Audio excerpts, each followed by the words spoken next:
Be advised that the views and opinions of the hosts and guests do not reflect those of the station.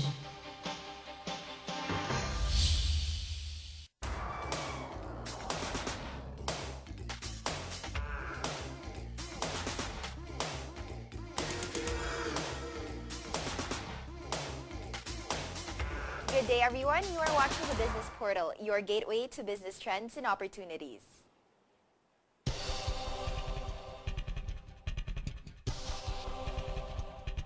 Good day once again. I'm Marybeth Nave, and welcome to The Workplace, where we show you how to make the most out of your profession and give you the latest career trends to stay ahead of the corporate game. Well, you know what? It's almost the end of 2013, and for those of you who are constantly working, are you feeling the stress? So what do you do in order to de-stress? Well, you know what? Today we have a very, very special guest who will talk to us about the yoga benefits for workaholics. If you find yourself always staring to a computer or going from one place to the other, traveling because of work, and you're feeling all those cramps at the back of your neck, and your shoulders, and your back, and your legs, you know what? One of the best ways is just to relax, breathe, and probably do yoga. Try it out if you haven't tried it out yet. Well, you know what? Our special guest today is actually a Mexican Kundalini Yoga teacher. She has studied Kundalini, which is a form of yoga, for over 7 years, and she's been practicing a yoga. She's a yoga practicing teacher who's been doing this for more than 5 years, and it's really her passion. So ladies and gentlemen, you know what? Stick around to the workplace, because if you're feeling stressed, it's time for you to de-stress before 2014 kicks in. And also for those of you, we will talk about women who are trying to get pregnant, but you're having such a difficult time because you're probably stressed at work, or for those of you who are already in your first few months into your pregnancy, or those of you who just gave birth, we will talk about fertility yoga also. So you know what? Stay tuned, and ladies and gentlemen, please welcome to our show, The Workplace, the Kundalini Yoga teacher of Urban Ashram Manila. We have Miss Ines Marti. Good day, Ines. Good day, everyone. Hello. You know what? It's really a pleasure to have you here, because I'm sure you're very, very busy with teaching different classes.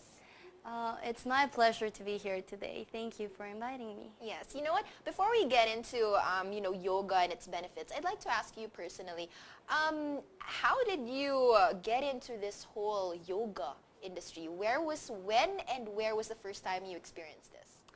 I think it all began with my mom being a yoga and very strong meditation practitioner. So every day since I remember, she would wake up before sunset and do her meditation, and sometimes attend different Kundalini Yoga classes. And I was around her most of the time.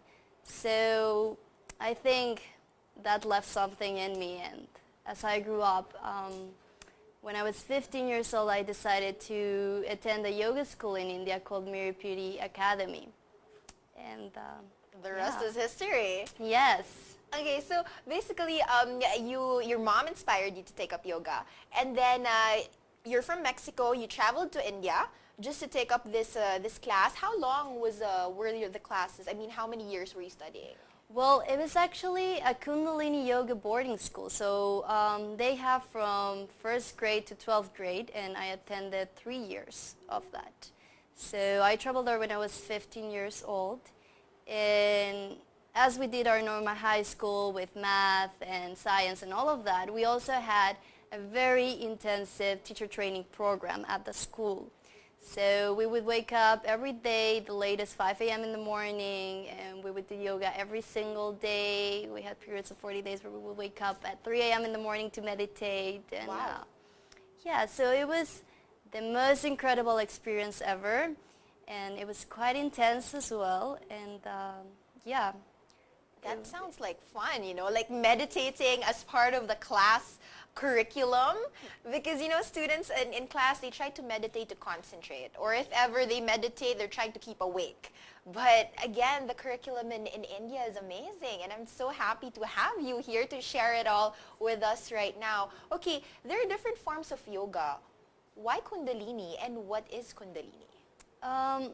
Well, Kundalini Yoga was originated in north of India, and Kundalini refers to an energy that is locked in the base of your spine, and it elevates consciousness when it's stimulated. That's, the philosophy behind it. But it's the yoga of awareness, and often called the yoga of the mind, because we work a lot with meditation. And we also have different kriyas, so you take care of the physical body, but as well you're working a lot with your mind and with your emotional body. So for me, when I was a teenager, it really helped me to ground myself, to find my center, and to connect with who I really was. Right. And the beauty of Kundalini is that it's very accessible, in the sense that you don't have to do headstands, chaturangas, it's very simple. Everyone can do it, and it's just such a beautiful practice. Yeah. Okay, and you mentioned that it helps, it's to increase awareness of the mind. Yes. So How does that happen? well, we sometimes pay attention to our bodies. We never pay attention to our minds. And with the amount of noise that we have nowadays, with everything that's going on around us, your mind gets just, very crazy. You have ups and downs and so many thoughts, and we never pay attention to what's really going on inside us. So my teacher used to explain meditation in a very simple way, and it was, you shower every day to keep your body clean. Right. You meditate every day to keep your mind clean. So through the different meditation techniques, you can actually start to observe the different patterns that happen in your own mind. And then you have the choice to respond rather than react to any situation that comes to you.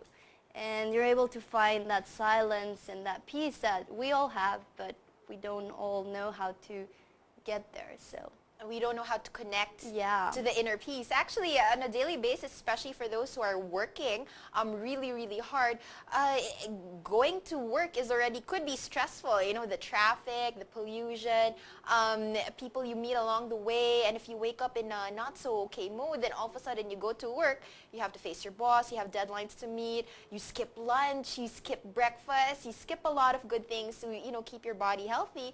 And then now you tell us that, especially for those workaholics out there, being able to meditate properly can increase awareness. Yes, and concentration, and being able to handle 10 things at a time, if that's what you're doing. Ooh. Yeah, so it helps you unload everything that you already have on your mind that you're stressed about. It's very relaxing. So the yoga practice allows you to meditate, to sit down and meditate, because I think that without a yoga practice, sitting down and meditating can be a bit challenging. So that's why we have so many different yoga types and so many different techniques, because we have everything for everyone. Okay, but Pretty basically when you say meditate, okay, how is yoga different from meditation? Because you mentioned that you have to get into yoga first in order to learn how to meditate. So and there are different yoga techniques. So somebody who'd like to meditate on a handstand, can they do that, or No, how does it work? What I mean is, yoga is, movement. Well, Yes. actually, yoga, as we know it now, is more of like a movement and breathing awareness and all of that. And after you have a yoga class, you usually feel so relaxed that you're able to sit down with no problems. Oftentimes, for a lot of people, and I'm not saying for everyone, because there are some people that can come and sit down and be in a meditation class very easily, but for other people, just getting and sitting down, it'll be very challenging. So that's why we also have the yoga component. As the meditation takes care of the mind, the yoga takes care of the body. And, both are very important, I think. Okay, so in terms of yoga, how is yoga different from all the other relaxing techniques that are out there? Like, for example, Zumba or dancing or gymnastics. How is yoga different? Well, the word yoga comes from the word in Sanskrit to unite. It means to unite. So the whole philosophy about doing yoga was to unite your mind, your emotional body, and your physical body. And there are many different techniques, but most of them focus a lot on body awareness and getting to know your body better, and at the same time having a breathing awareness as you do the exercises. Okay. So and relaxation is essential part of every single yoga class that you go to. They'll all have a relaxation at the end. Yeah.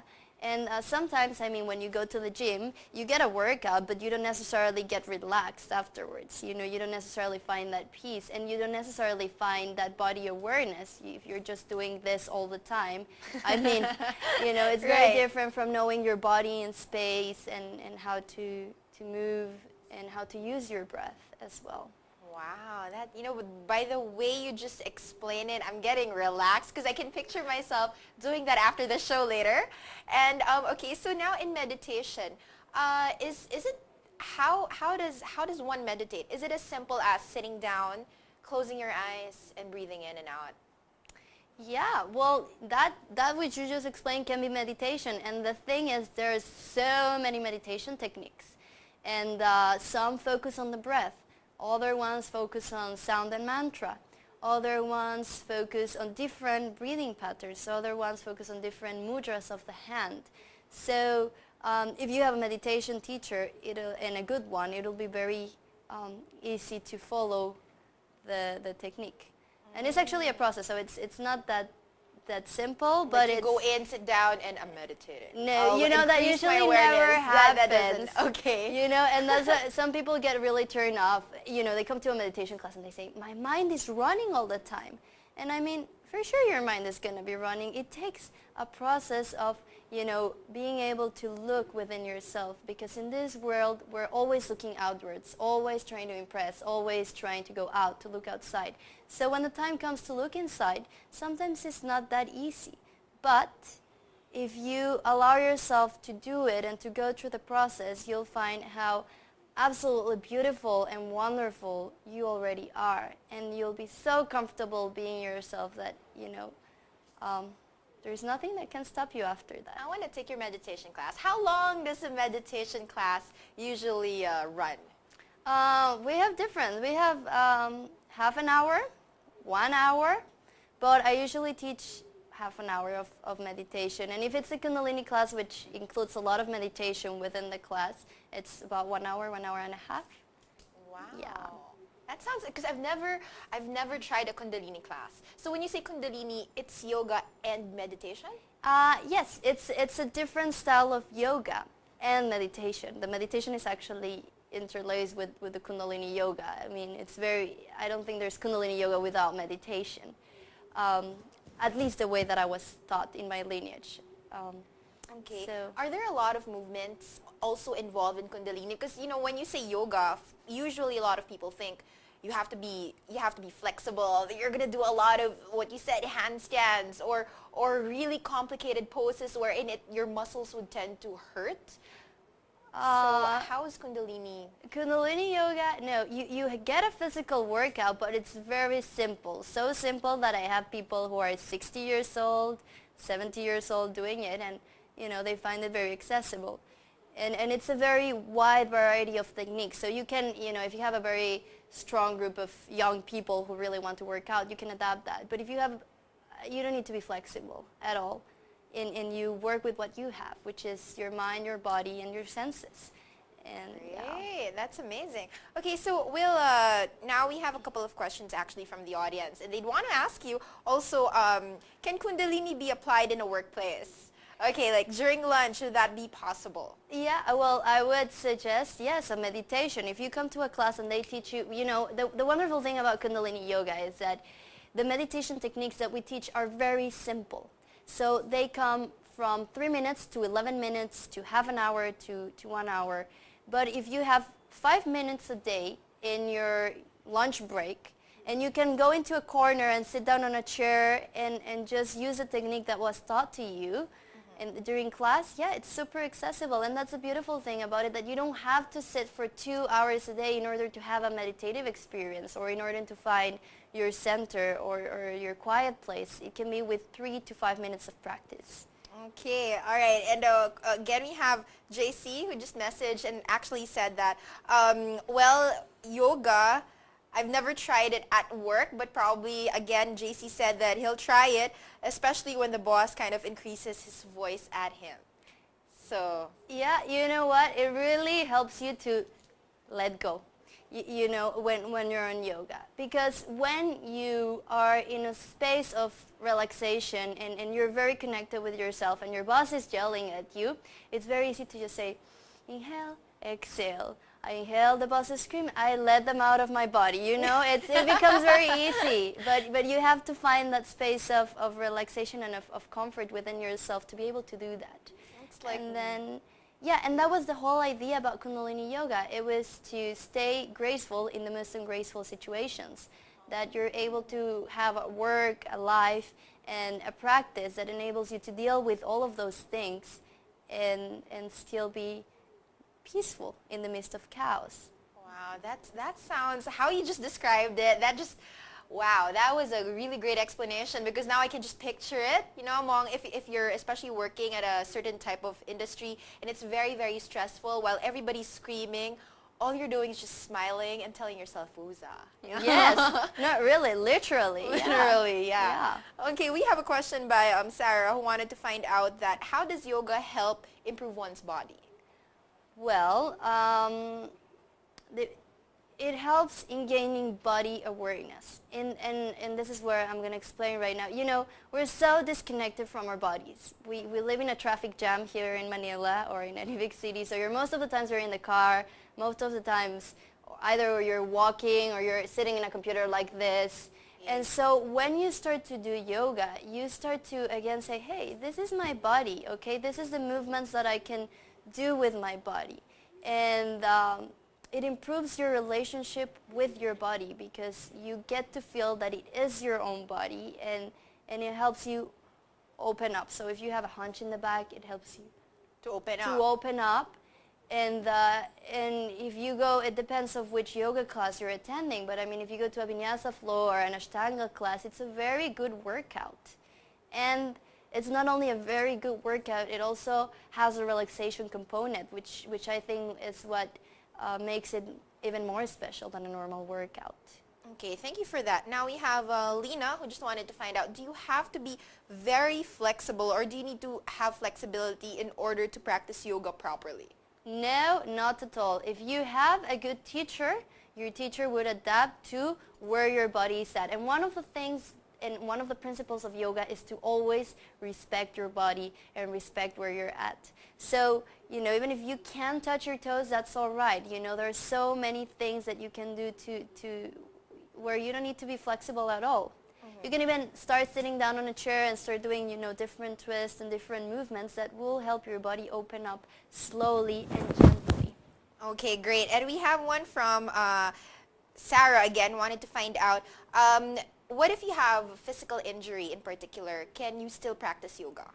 Well, we actually have therapeutic yoga, and depending on how bad is your injury. I mean, if you're in a bed in the hospital and you can't move, then you know you probably go with breathing techniques. But if you're looking to recover from an injury or from a surgery, once you have your doctor's approval, you can attend a class of therapeutic yoga or of a gentle version of yoga, and that can help you heal your wound or your injury. Yeah.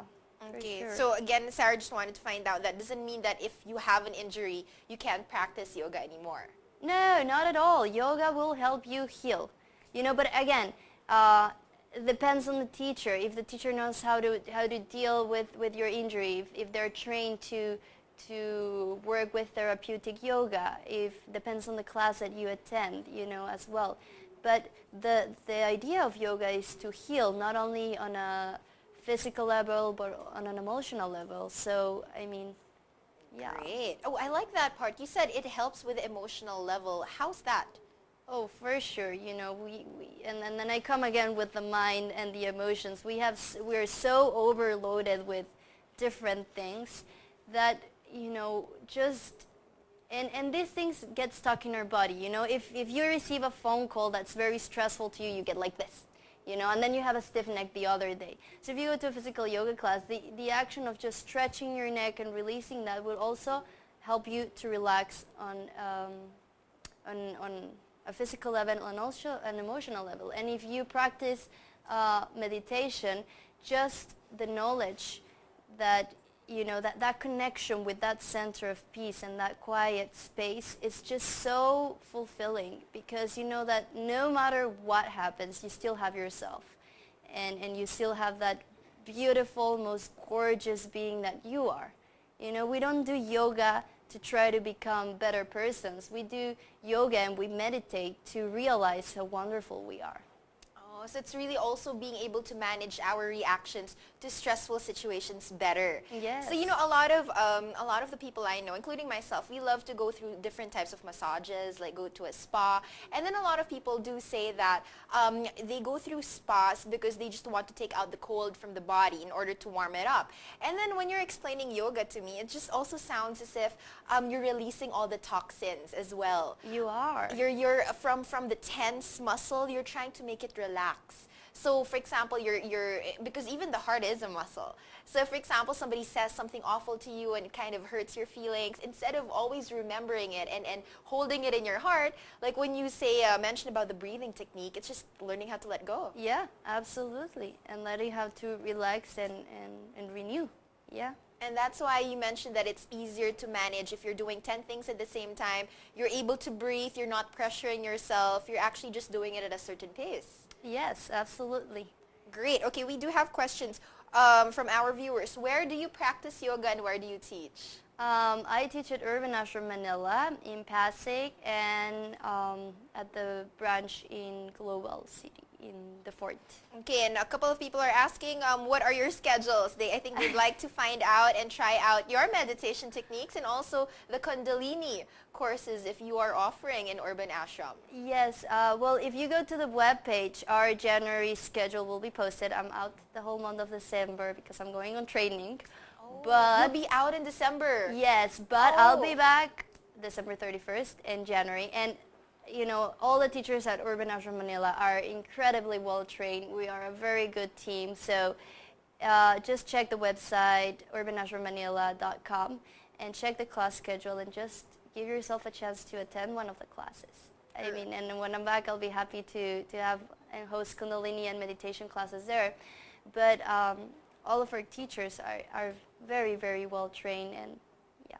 Great, because you know what, we have viewers saying that they want you to teach the meditation, because we have one from, who's this? Pamela, who just mentioned that by just hearing your voice and by just seeing you as a teacher, I think it's very, very relaxing already, because she said your smile is just amazing. A lot of people in our offices tend not to smile, especially when they're trying to rush for deadlines. So I think that helps too, right? You know how you are as a teacher.